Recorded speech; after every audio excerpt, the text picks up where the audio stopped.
बोलो राजा रामचंद्र की जय हो। राजा रामचंद्र जी क्या कह रहे हैं बीच सभा में भरत जी के लिए?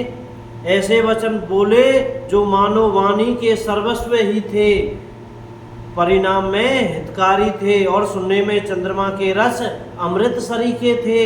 उन्होंने कहा, हे तात भरत, तुम धर्म की धुरी को धारण करने वाले हो, लोक और वेद दोनों के जानने वाले और प्रेम में प्रवीण हो।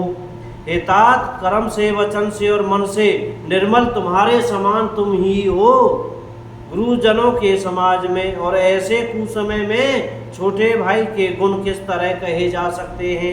हे तात, तुम सूर्य कुल की रीति को, सत्य प्रतिज्ञ पिताजी की कीर्ति और प्रीति को, समय समाज और गुरुजनों की लज्जा मर्यादा को तथा उदासीन मित्र और शत्रु सबके मन की बात को जानते हो।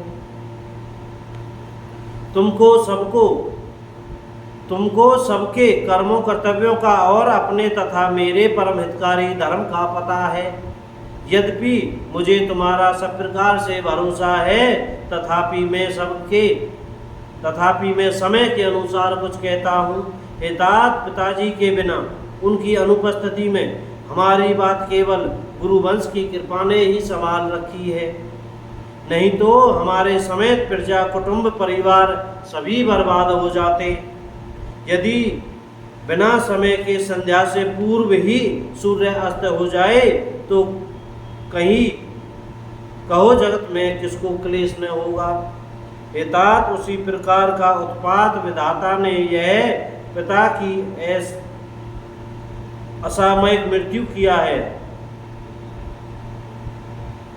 पर मुनि महाराज ने तथा मिथिलेश्वर ने सबको बचा लिया। राज्य का सब कार्य, लज्जा, प्रतिष्ठा, धर्म, पृथ्वी, धन, घर, इन सभी का पालन रक्षण गुरु जी का प्रभाव सामर्थ्य करेगा और परिणाम शुभ होगा। गुरु जी का प्रसाद अनुग्रह ही घर में और वन में समाज सहित और हमारा रक्षक है। माता पिता गुरु और स्वामी की आज्ञा का पालन समस्त धर्म रूपी पृथ्वी को धारण करने में शेष जी के समान है। हे तात, तुम वही करो और मुझसे भी कराओ और सूर्यकुल के रक्षक बनो। साधक के लिए यह एक ही आज्ञा पालन रूपी साधना संपूर्ण सिद्धियों की देने वाली, कीर्तिमयी, सदगतिमयी और ऐश्वर्यमयी त्रिवेणी है। सो विचारी सही संकट उबारी, करहु प्रजा परिवार सुखारी। इसे विचार कर भारी संकट सहकर भी प्रजा और परिवार को सुखी करो। हे भाई, मेरी विपत्ति सभी ने बांट ली है, परंतु तुमको तो अवधि 14 वर्ष तक बड़ी कठिनाई है, सबसे अधिक दुख है। तुमको कोमल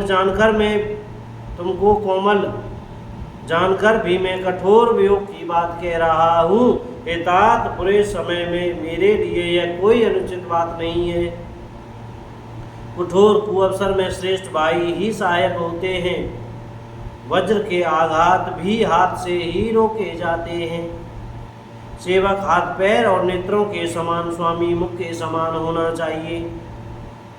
तुलसीदास जी कहते हैं, सेवक स्वामी की ऐसी प्रीति की रीति सुनकर सुकवि उसकी सराहना करते हैं। श्री रघुनाथ जी की वाणी सुनकर जो मानो प्रेम रूपी समुद्र के मंथन से निकले हुए अमृत में सनी हुई थी, सारा समाज शिथिल हो गया, सबको प्रेम समाधि लग गई।